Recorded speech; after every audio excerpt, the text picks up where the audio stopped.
really exciting video here today. It's also a little bit difficult. It's going to require you to synthesize various different layers of knowledge and somewhat opposing, somewhat different, and that's kind of difficult mentally to have both pages in mind and kind of synthesize them together.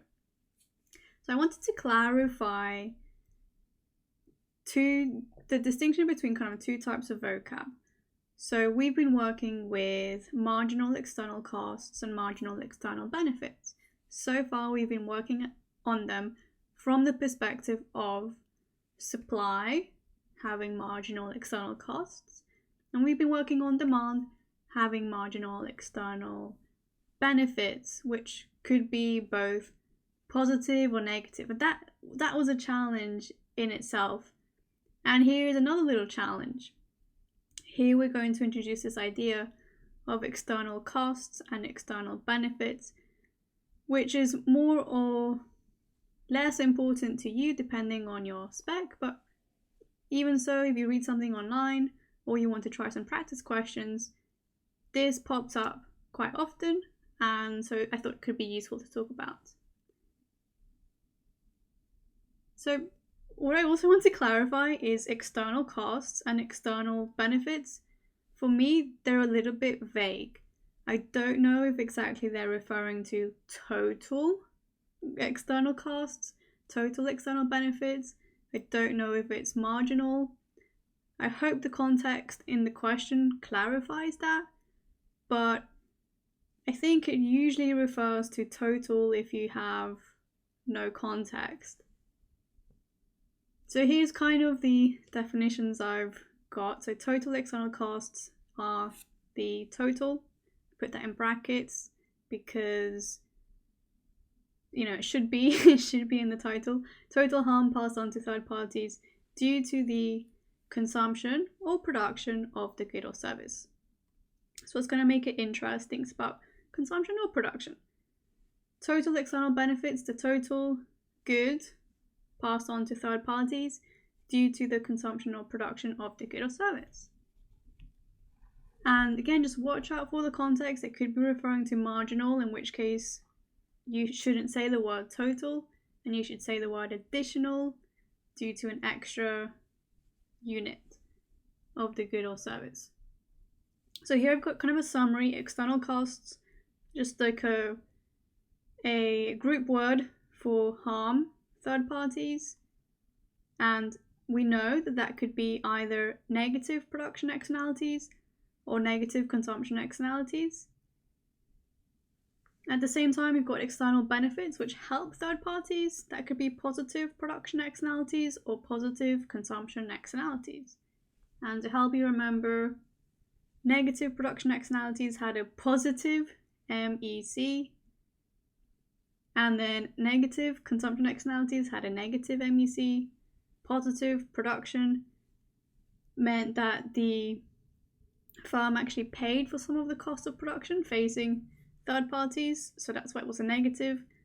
Positive consumption externalities helped third parties. So this is what I mean by having layers of knowledge that might be difficult to kind of insert together. That's kind of what we're aiming for today.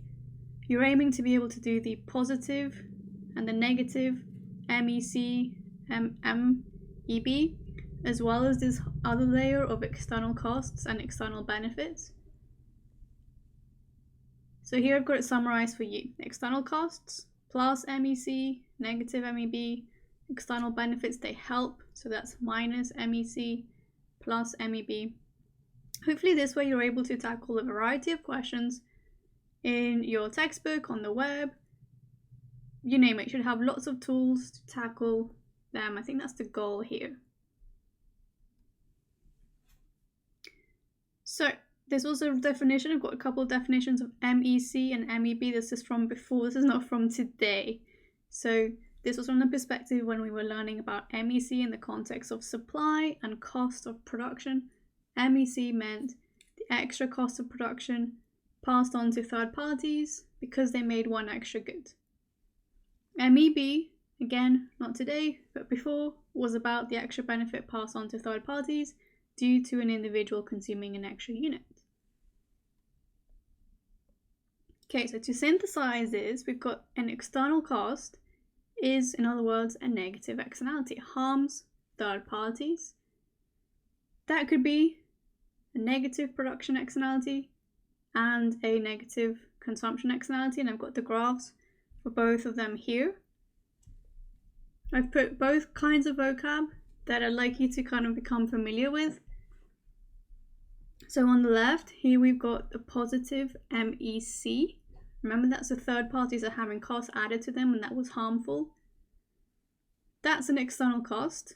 Technically, it's a marginal external cost because I'm only talking about that one unit. And then on the right, we've got minus MEB, because third parties were being harmed in the consumption of the good or service. This is an external cost, technically again, a marginal external cost. And here again, we've got the production externalities, minus MEC, that was good, that helped third parties because the firm paid for some of the costs of production that the third parties would have faced. You can call that an external benefit. Technically, it's a marginal external benefit. If you're adding benefits onto third parties because of the consumption, use the word marginal external benefit. You can see that it's tricky to synthesize both things, so you might prefer to use this vocab or not, but maybe you'll actually come across this. So I would still encourage you to try and master it, and you can practice your knowledge on the next video coming up, which is going to look at these terms, external cost and external benefit, in the context of a project and which one will benefit society more. So click on that video. See you then. Thank you so much. Bye.